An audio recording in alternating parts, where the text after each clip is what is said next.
My name is Sarah Pearson, and you are in the right place. You're in the Boca Chambers workshop, educational workshop that we offer.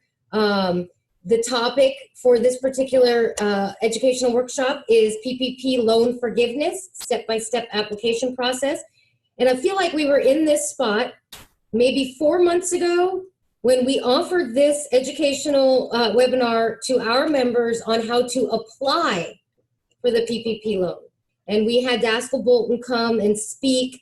They had their experts tell us all how we should, what we need to do to actually apply for the loan.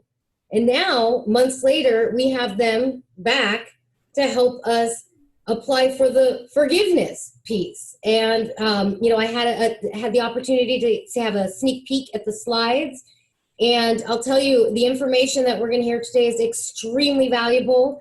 It is very much very informative on what the definitions of certain things are, and how to actually fill out these applications and try and get your loan forgiven. So, you know, I'm very impressed with, not only because he's our chair, but with Michael Daszkal and his whole team, just how educated they are and how involved they are and eager to help everyone in the community, especially using their knowledge. So I am going to introduce Michael Daszkal. I did mention he is our chair. He has been our chair now for a year. He has led us through, honestly, what we're all saying is one of the most difficult times in our history. 2020, this year, you know, it's not over yet, but I believe that we're getting into a more positive time. But, you know, he has led our chamber during this difficult time in a very, very positive way. We've been able to pivot under his leadership. And I'm thrilled to say he is going to continue to be our chair into next year as well. I would like to introduce him properly by reading his bio. I have shortened it. He has a lot more that I can share, but because there's so much content going on with the upcoming presentation, that I have shortened it. So Michael Daszkal co-founded Daszkal Bolton in 1992 as a boutique public accounting firm. Through his leadership, Daszkal Bolton has grown from a 2-person firm to a 3-office public accounting and consulting firm that employs approximately 140 people. The absolute perfect story. Small business grown into a large firm. I do know that there's some even more development happening. I was at a city council meeting last week and it was approved for some more development in your space. So you're continuing to grow, and congratulations. For over more than 25 years, Chairman Daszkal has developed expertise in audit and accounting, strategic tax planning, mergers and acquisitions, due diligence, and financial planning and consulting for optimal business growth. He provides clients with business strategies for success. His industry expertise extends to technology, biotechnology, and life sciences, manufacturing and distribution, real estate and construction, and healthcare, and chambers. We can't leave that one out. So without further ado, I'm going to have our chairman get started and introduce our speaker and get ready to learn a lot. So thank you very much. Well, thank you very much, Sarah. That was an awesome introduction. No wonder I work 55 or 60 hours a week. That's a lot there. And really under Sarah's leadership, under Troy's leadership, the chamber has done a really good job in trying to reach out to the members as much as we can without being able to have in-person meetings. I thought I got off easy, you know, this year without having all these meetings to go to, but I volunteered for one more year and I look forward to it as well. But I would like to introduce Jackie Grosso. She is, it says manager on the slide, but she was just recently promoted to senior manager, so congratulations, Jackie. We have an SBA task force, so we've been studying everything for quite some time since the PPP, you know, first came out in like late February. Probably almost every company that has employees that, you know, that are small businesses have taken the money, and now it's time to apply for forgiveness, and it's a little bit complicated, but Jackie has really been our leader in terms of knowing all the laws and developing forgiveness calculators and Excel spreadsheets and things like that that we can help you with. So you can ask, you can do Q&A during the session, and we'll sort of man the Q&A line and try to answer the questions real time. But if we don't do it real time, we'll certainly get to it as soon as possible. And the Chamber will send out a copy of this PowerPoint presentation when we're finished. So thank you all again for this opportunity. And Jackie, I'll turn it over to you. Thank you, Michael. Yeah. Good afternoon, everyone, and thank you for attending today's presentation on the PPP Loan Forgiveness application. Hopefully by the end of the hour, you will have a clearer understanding of how to complete the application and under what circumstances you can use the EZ form. Additionally, we'll go over the gray areas that still need clarification from the SBA. We hope the major takeaway from today is that unless you have made drastic wage reductions and or FTE count reductions, you should be able to qualify for 100% forgiveness given the extension to a 24-week cover period. For the most part, businesses will spend all the funds well before the 24 weeks is out. And you will even be able to overcome any penalty calculations for wage and FTE reductions, which we will demonstrate in a later slide. Also, there is no prize for getting your application in first. I understand some banks are requesting specific borrowers to process as soon as possible to help test the system and work out the kinks that are inevitably are there. However, we agree that the system has to be tested, but it may be an added burden for those borrowers that process sooner than later. Lastly, while there has been plenty of speculation on automatic forgiveness, which may only require a one-page certification for loans under a certain threshold, that has still not been decided. There's a lot of information in these slides, which I'll run through rather quickly, so we'll have time to actually dissect the application. For the most part, I'm going to assume a 24-week covered period, and I believe that is what most businesses will be using. So Dan, if you could advance to the third page. So this is a general overview and timeline of events. And I just would like to highlight the last bullet point. 87% of PPP loans are under $150,000. That's 4.6 million loans, and that accounts for approximately 28% in funding. This is also from the SBA website. The SBA has indicated that they will audit loans over $2 million. So if you look at this chart, there's almost $30,000 in 30,000 loans that would qualify for that audit level. However, given yesterday's announcement from the House regarding potential fraud by businesses that have been receiving funds, there may be more loans subject to review, and the SBA has the discretion to review any loan for any dollar amount. I thought this was an interesting slide just to show where Florida ranks amongst all of the states. So in terms of the loan count, Florida ranks as number 2, and in terms of net dollars, it ranks as number 4. On June 5th, the Ppa Flexibility Act of 2020 was signed. It allowed for a 24-week cover period. It changed the mix to 60-40 for payroll and overhead costs. It changed the maturity to 5 years. And a couple of things to note. You can submit your application before the end of the 24-week period.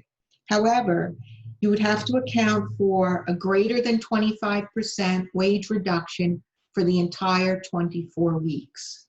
And we're still waiting on additional guidance that would pertain to the FTE reductions. They have also extended the time to cure.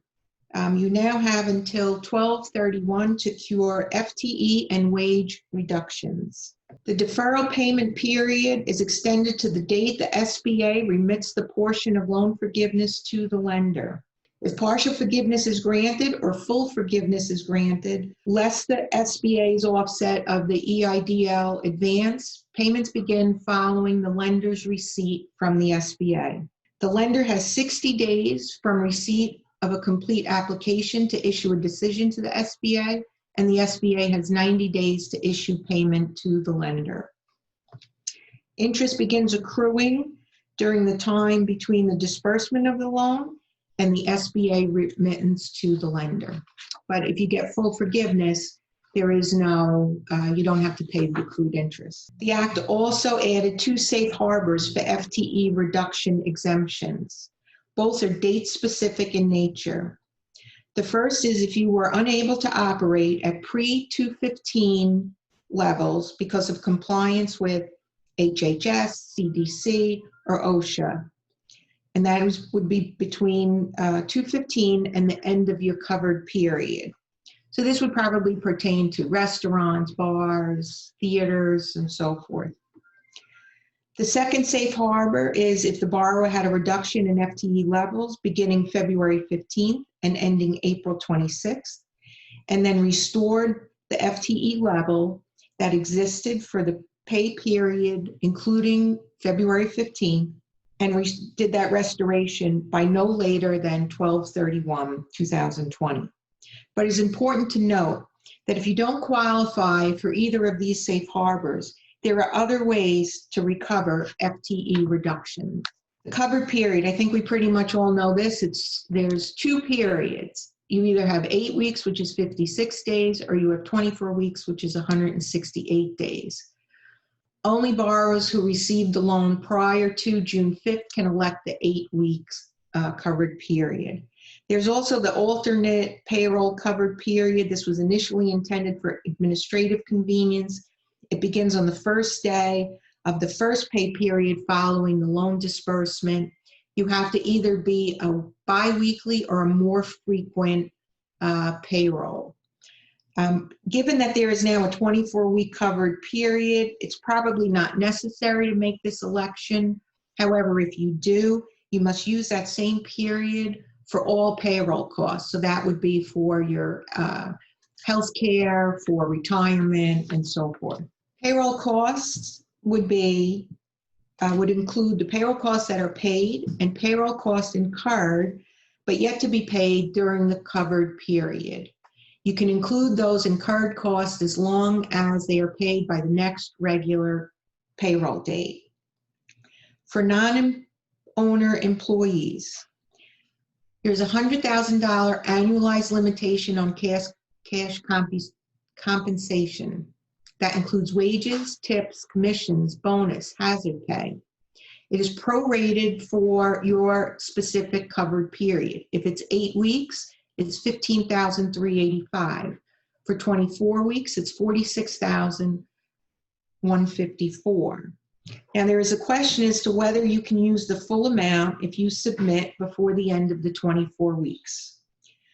The opinions vary between CPAs, attorneys, the AICPA. The AICPA takes the stance that, yes, the whole amount will probably qualify even if it is you submit before the end of the 24 weeks. However, most CPAs and some webinars that I have attended believe you should be conservative and at least start with limiting it to the number of weeks that you are submitting for. So for a weekly payroll, the limit is $1,923.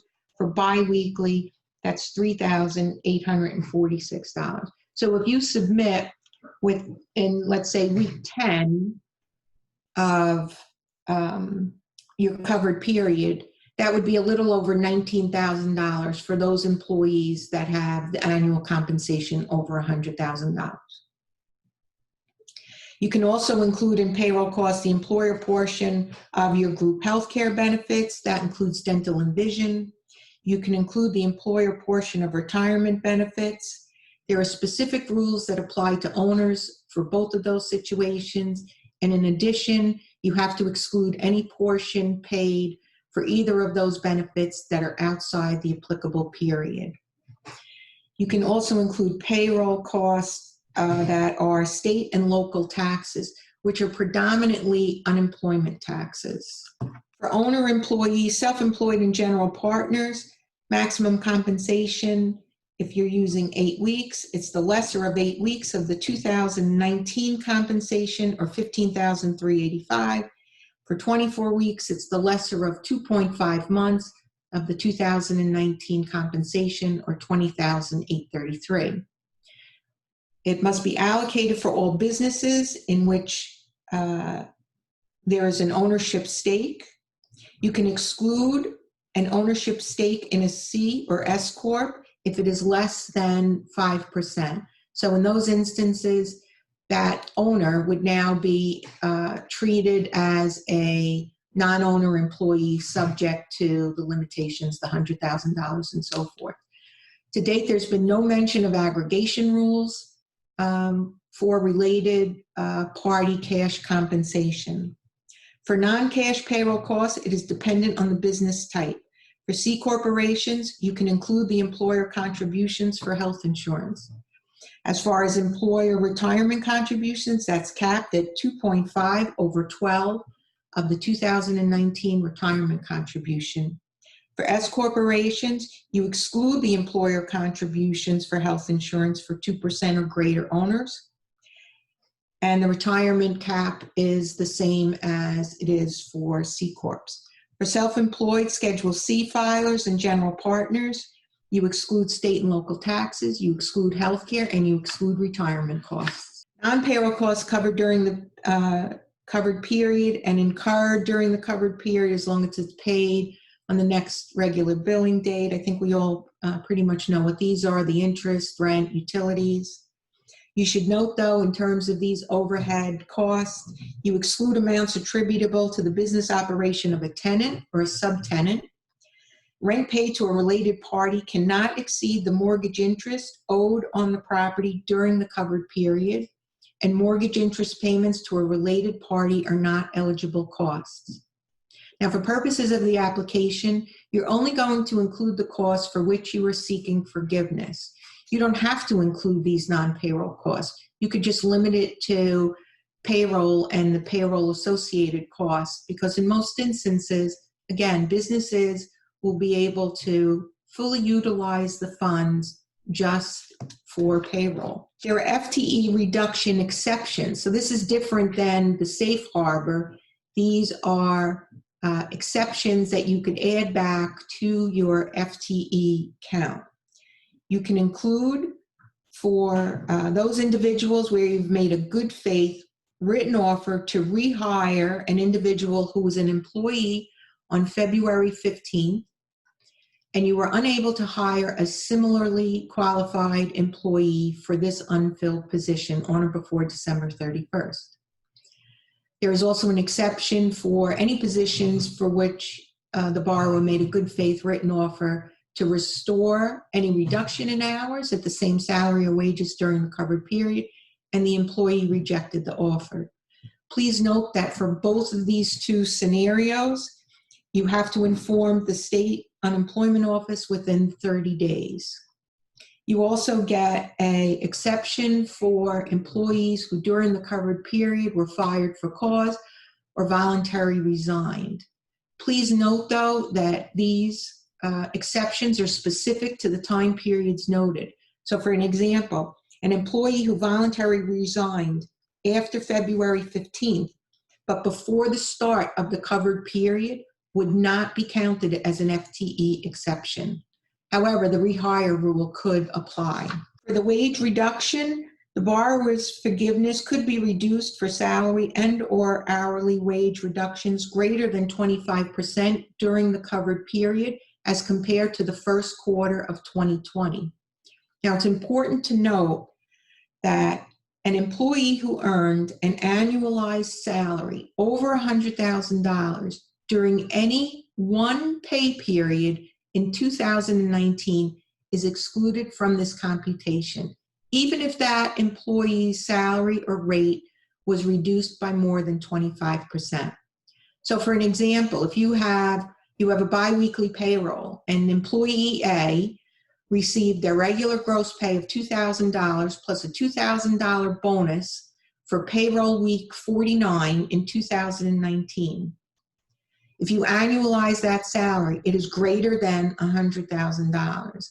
And for some of you, you've seen your payroll provider reports where they have broken out employees into the two sections per the tables, you will see that in Table 2, there are some employees that are being listed that on an annual basis make less than $100,000.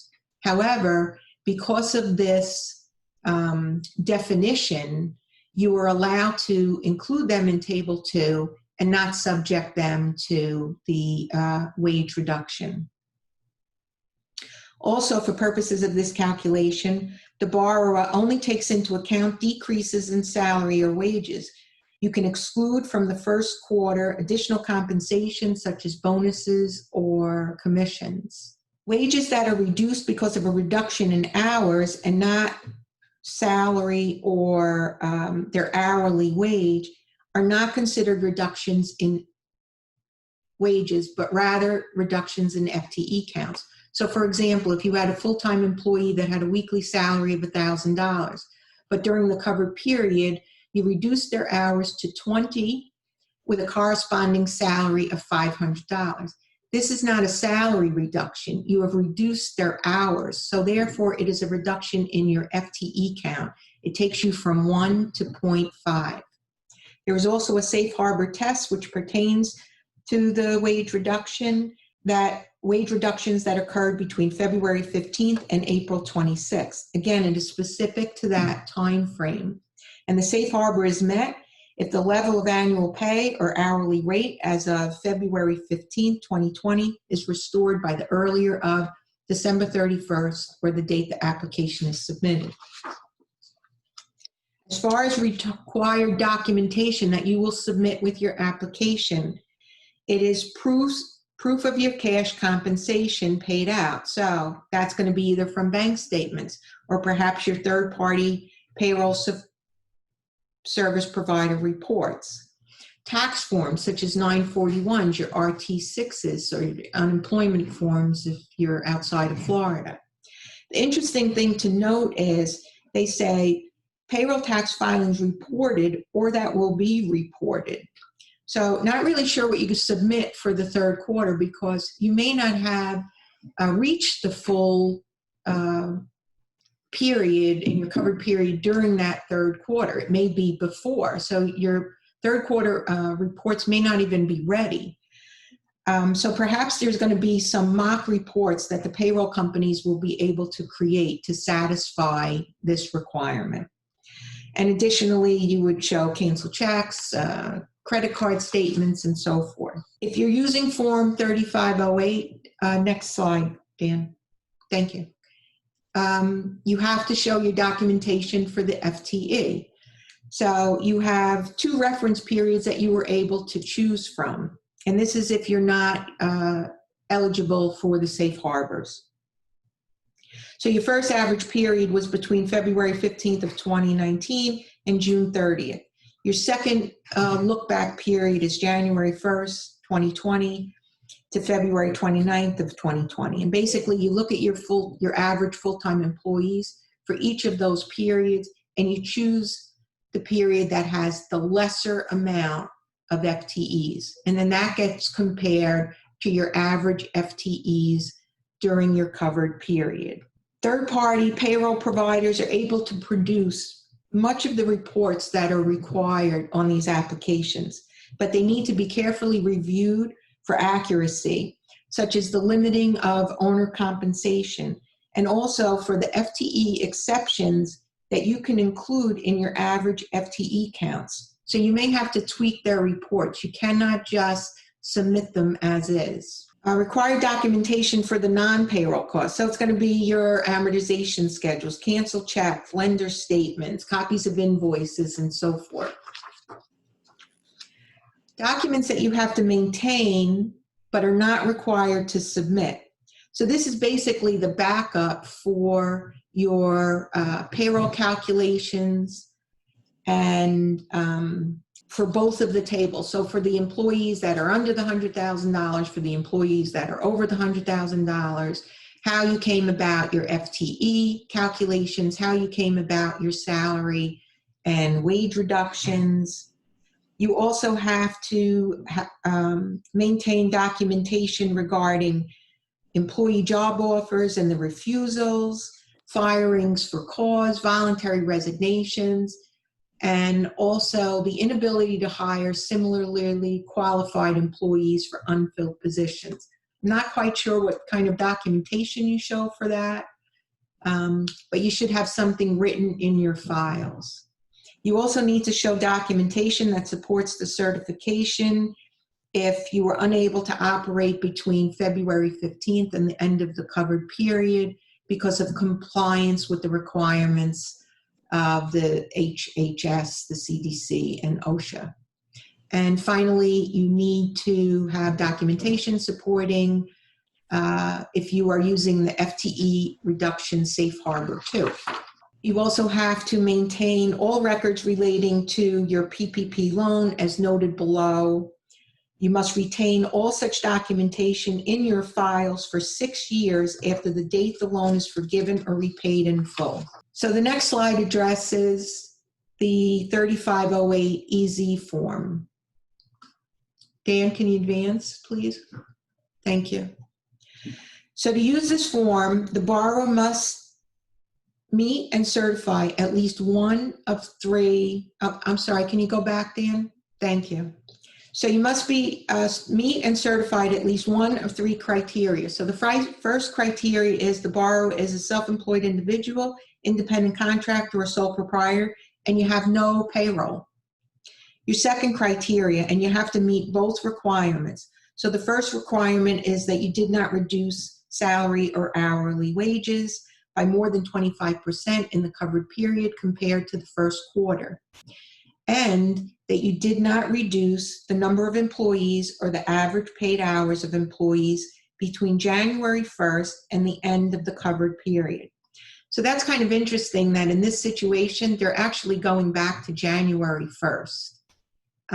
They do allow you to ignore reductions that arose from the inability to rehire individuals who were employees on February 15th. You can also ignore the reductions for the hours that you offered to restore and the employee refused. The instructions are silent as to the other FTE exceptions, but I believe that they would also be included here. So those would be the exceptions for employees that were fired, that voluntarily resigned, and so forth. Criteria 3, again, you must meet both filing requirements. That you didn't reduce the wages, same as the criteria 2, and also that you were acting under the COVID-19 compliance requirements. If you are unable to meet one of the above criteria, you must apply forgiveness on the PPP loan using the Sba Form 3508. So basically the differences between the two forms. The 3508, it's a 4-part form. You have your forgiveness calculation, you have your Schedule A, which summarizes your payroll counts. That also includes your safe harbors, 1 and 2. Then you have your worksheets, which are maintained by yourself. You do not submit those. And that shows where you came up with who you're putting in Table 1 and Table 2. Owners are not accounted for in either table. And you'll see this better as we go through a few more slides. And then there's an optional PPP borrower demographic.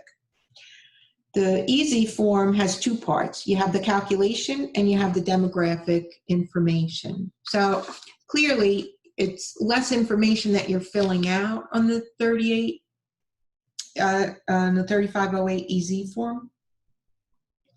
So this is actually a copy of the 3508 form. Top portion of the form is you fill out, it's your loan number, it's your loan amount, the EIDL advance amount you put in here. The lender can verify most of this information from the SBA database. And then the second part of the application is the summary of the input that is coming from Schedule A. So this is the suggested worksheet that the SBA has put in the application and for Table 1 and for Table 2, and this is accounting for your payroll costs.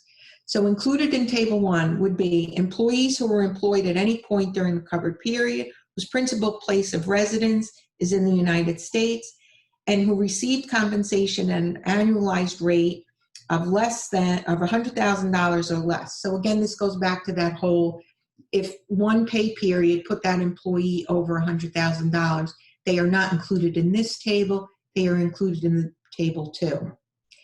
For each employee, they want you to show the average FTE over the covered period. They also want you to show the wage reduction for that employee, and that would only be for those that have the greater than 25% reduction. And they also want you to accumulate the number of FTE reduction exceptions. I think that's very confusing, the way that they have it laid out, particularly when it comes to the FTE computation and accounting for the exceptions. So I think you should have separate spreadsheets that show what your FTE average counts are per pay period, and also, or per week in the covered period, because some employers have some employees that are paid weekly, and then they pay some employees bi-weekly and so forth. So you want to make sure that you're capturing on a weekly basis all your employees that you have to maximize your FTE count. My suggestion for the FTE accounting for particularly for employees that fall into both categories. So they were in your covered period for a portion of time, and then they weren't because they were fired, they resigned, or so forth, but they meet the exception rule. So for example, in an 8-week covered period, John Smith worked 40 hours. His FTE value is 1. But what if he only worked 2 out of the 8 weeks, and the other 6 weeks he didn't work because he had been fired? We suggest he be counted as an FTE in week 1 and 2, and for each of the following 6 weeks, also be counted as a 1, but noted that those are an exception because he was terminated, but that follows with the exception rules. So in the end, if you looked at that particular employee for that 8-week period, there would be a 1 for each week, and the average over the covered period would be 1. The second, this is Table 2. So this is going to show all of your employees have more than an annualized rate of $100,000. And it's still, this is for employees during the covered period. You do the same thing with the FTE count, as I just spoke of. Then you total this up, and this carries over to the PPP Schedule A, lines 4 and 5. Note that owner compensation is not included in either Table 1 or Table 2. It's a separate line item on the PPP Schedule A. The only time that you would include an owner is if it meets that ownership for a C or S Corp when their ownership interest is less than 5%. Then they would be accounted for under the same rules as a non-owner. There is also an FTE reduction safe harbor that if you can use this, you would have to show this calculation. And basically this is if there was a reduction in FTEs between February 15th and April 26th. Again, the safe harbor is specific to this time frame. And then you compare that to the number of FTEs you had for the pay period that includes February 15th. You compare that to the period of February 15th through April 26th, and you meet the safe harbor if by the earlier of December 31st or the date the application is submitted, you have restored your FTE levels back to where it was as of February 15th. If the safe harbor isn't met, then the borrower has to go through the calculations on line 11 through 13 on the PPP Schedule A. This next slide is basically explains the wage reduction and how you calculate it. There's 3 examples. I'm not going to go through the 3 examples. It's pretty straightforward. The first one pertains to a salary employee. The second pertains to an hourly employee. And the third one reiterates that a reduction in hours is not a wage reduction. It is an FTE reduction. The next slide is actually comes from page 3 of the application form. It is the PPP Schedule A, and it's broken out into 4 parts. So part 1 is basically you're recapping your information from your worksheet table 1. Again, this is for employees with an annualized wages of $100,000 or less. So the summarized compensation goes in line 1. Line 2 is your average FTE count, and you would include the exceptions that you are allowed. Line 3 is if you have the wage reduction in excess of the 25%. If you have not have those wage reductions, you would enter a 0. For line 4 and 5, this section pertains to the employees with annualized wages over $100,000. So line 4 is the compensation. Line 5 is your average FTEs, including the exceptions. Line 6 and 7 and 8 refer to the non-compensation payroll costs. This is your employer contributions for health insurance, retirement plans, and your unemployment. Again, remember, you are excluding the portion of an employee's contribution and the employee's deferrals to, let's say, their 401k. There are the limitations for the premiums for the S-Corp owners on the health insurance, and there's the retirement caps for the owner employees. Line 9 is the compensation to owners. Again, this is limited depending on your whether you're using the 8-week or the 24 weeks, but it's limited to the maximum you could get is the $20,000+. Line 10 accumulates the payroll costs. Continuing on page 3 of the PPP Schedule A, in the middle of the form, they have a full-time equivalency reduction calculation. If you could meet either of the 3 that are noted here, you make a check in the box, and on line 11, you enter a 1. So the 1 means you have no, you have 100% is your quotient. There is no reduction in FTEs. If you can't check either of those 3 boxes, now you start to fill out lines 11 and 12. So line 11 goes back to that's your chosen reference period. So you had those 2 look-back periods. You take the lesser of your full-time equivalents. Line 12 is then your total average full-time equivalents during the covered period. And you compare those 2 amounts. So for example, if in line 11, in your reference period, you had 10 FTEs. In line 12, in your covered period, you had 8 FTEs. Your quotient is 8 over 10, or 0.80. And then that gets carried over to the forgiveness calculation form itself, which we'll see on the next slide. Dan, you can advance. Thank you. Okay, so this slide basically gives an example, and it shows the recovery for salary and FTE reductions. And this information comes from your Schedule A, from those worksheets that then tied into Schedule A. So in this example, we have payroll costs of $100,000. We didn't put in anything for the non-payroll costs simply because most borrowers, and it's from a simplistic standpoint, are going to use all their funds for payroll. Line 5 would then be the adjustment for the wage reduction. So in this example, that's $2,000. Line 6 is the difference between those 2 numbers. You subtract 5 from line 1. In this sample, you get $98,000. Line 7, that's your FTE reduction quotient. So going back to the example we just went over, 0.8, you had 8 in your covered period versus 10 in your reference period.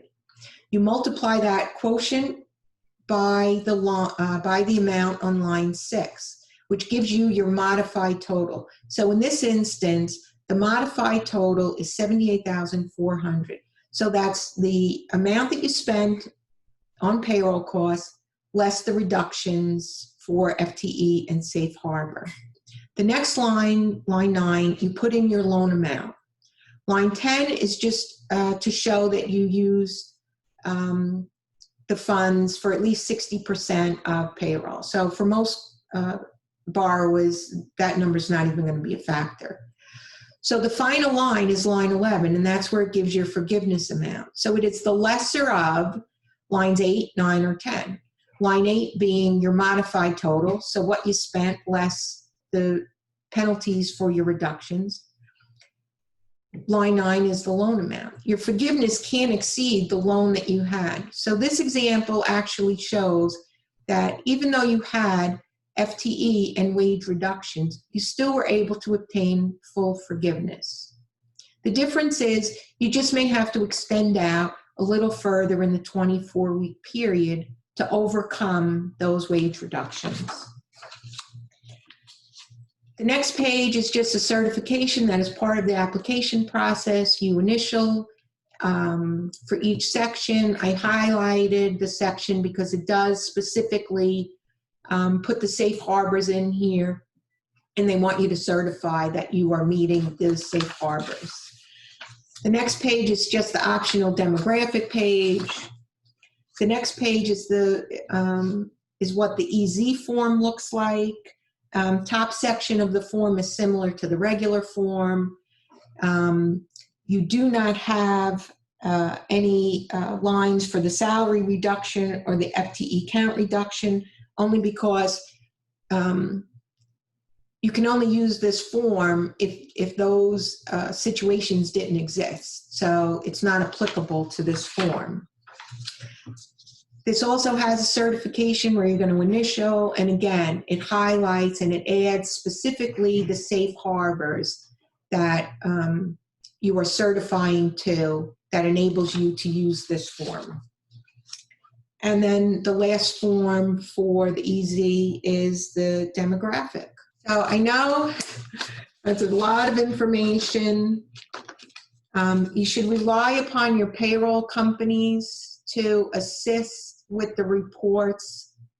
They have, but you really have to look at them and dissect them. They can be very confusing, but the information is there. And again, using Excel spreadsheets and downloading information, you'll be able to populate the forms, even if you're doing it electronically, with the information that is needed. And again, we want to reiterate that you should expect 100% forgiveness within the 24-week period. Well, awesome. Thank you very, very much. You definitely went step by step, which was, I believe, what we all needed to see. There are a few questions, but I do encourage if anybody else has a question while we ask these two, please type them in the Q&A. There's a Q&A button down at the bottom of your screen. If you just hover over your screen, you'll see Q&A. Click on that and you can ask questions in there, and then I'll read them and Jacqueline will be able to answer them live right now.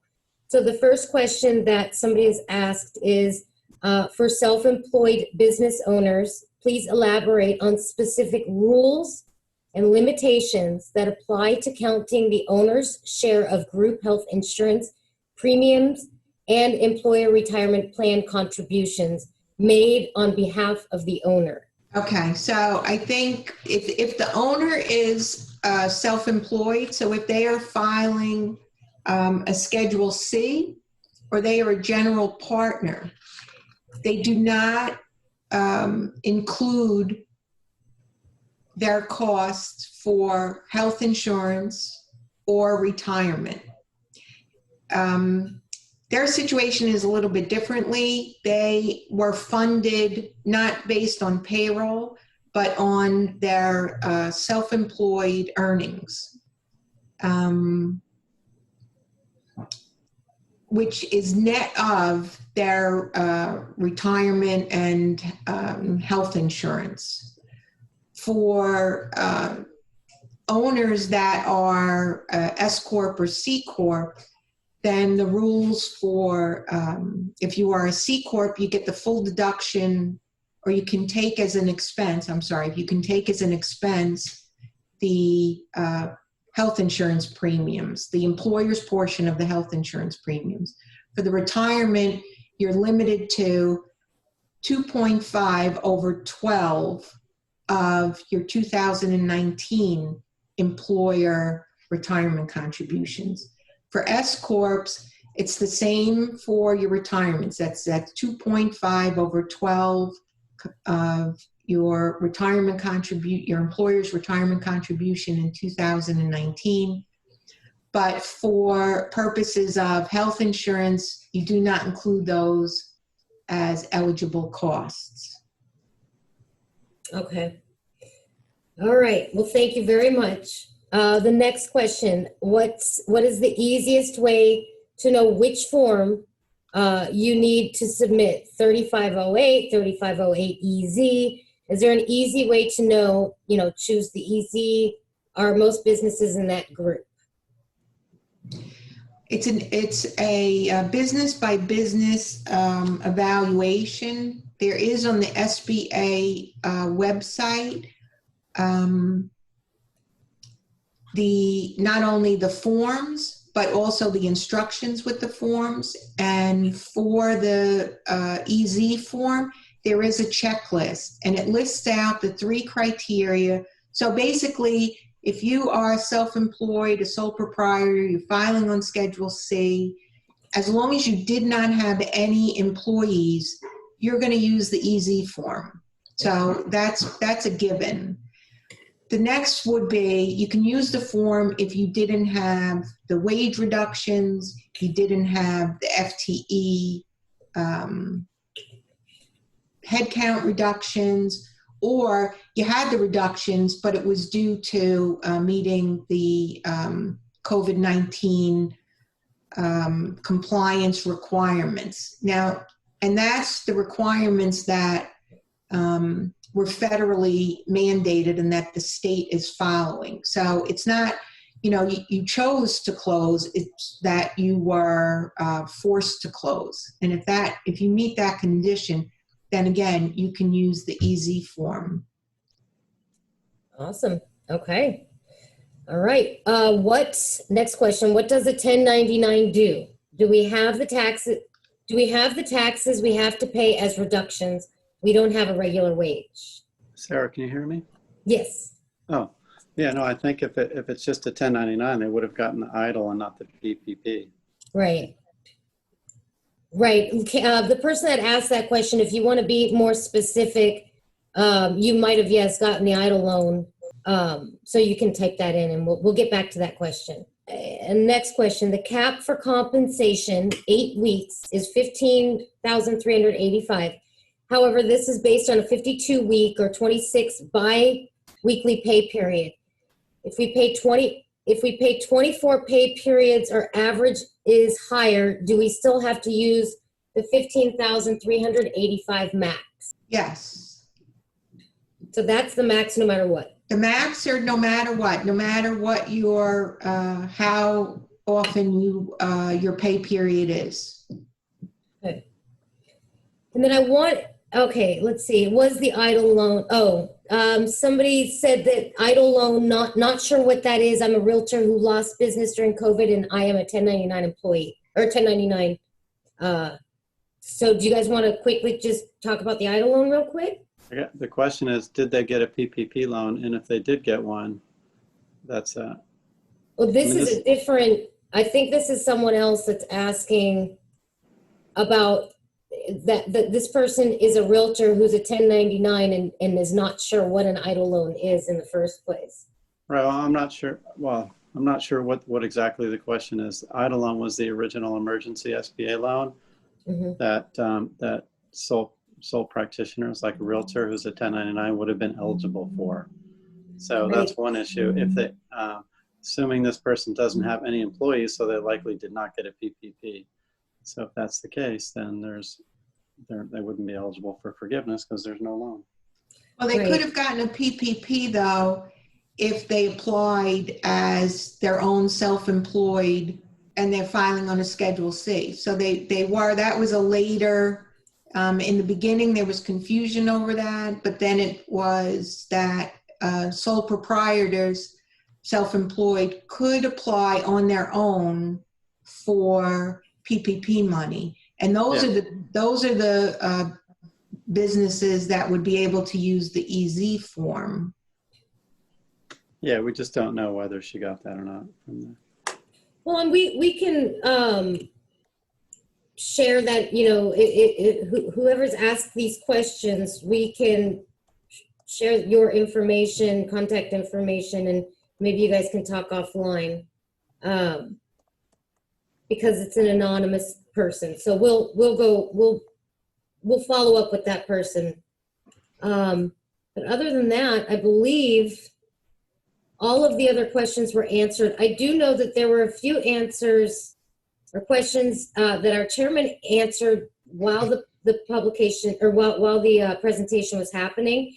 So I wanted to read them real quick just in case anybody else had that question, because I know that the people in this group can't see these questions. So the first question was, what if you calculate something incorrectly and you don't know until it's been submitted?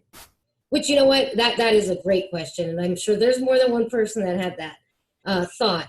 So our chairman's answer is the bank will review and sign off. So it should be correct when they file it or it's filed.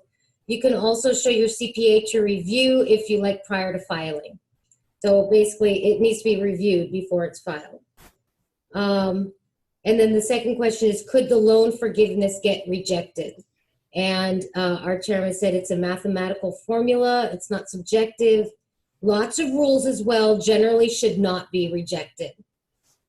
So I hope that helps. Let me make sure. Yep, I think that's it. Well, we really appreciate the time that you took, and again, the steps that you showed us, the fact that you showed us the examples, the actual application online, so people might have been following with you. I certainly learned a lot. That's not in my wheelhouse, so I have a lot of respect for all of the people that take, understand these things and take the time to took the time to fill them out and get the loan in the first place, and certainly filling out for the forgiveness. So again, I appreciate the time you took, and I'm not sure if there's anything you'd like to share, Chairman Daszkal or Jacqueline, before I give our final announcements. No, thank you, Sarah. All right, thank you, and welcome. I know that you moved here no more than a couple of years ago, so it's great to have you. You moved from the Northeast, so nice to have you down here. Very happy to be here. I bet. Nice, and you get the beach right there, and yeah, we all live in paradise, so. And thank you, Chairman Daszkal. I know he had to hop off, but I want to thank you all for attending. Our next event, our big event, is on Thursday, the 10th, 1 week from tomorrow. It's our membership breakfast, our Golden Bell Education breakfast. So it's one of our big ones that we have once a year, where we will be giving money away to public schools, K through 12 in Boca Raton. We're going to be giving $105,000 away. And, we work really hard throughout the year through our foundation to raise those funds. And, it's a very, very great feeling breakfast. And I hope that you guys can all attend. We have teachers, we have students, we have principals, and it's just a wonderful time. Although it will be virtual, it's really, couldn't be more important now than ever to feel that community and be surrounded with those in our community. So again, thank you all for coming, and thank you, Jacqueline, for your time, and to Thank you. And have a great afternoon. Thank you. You too.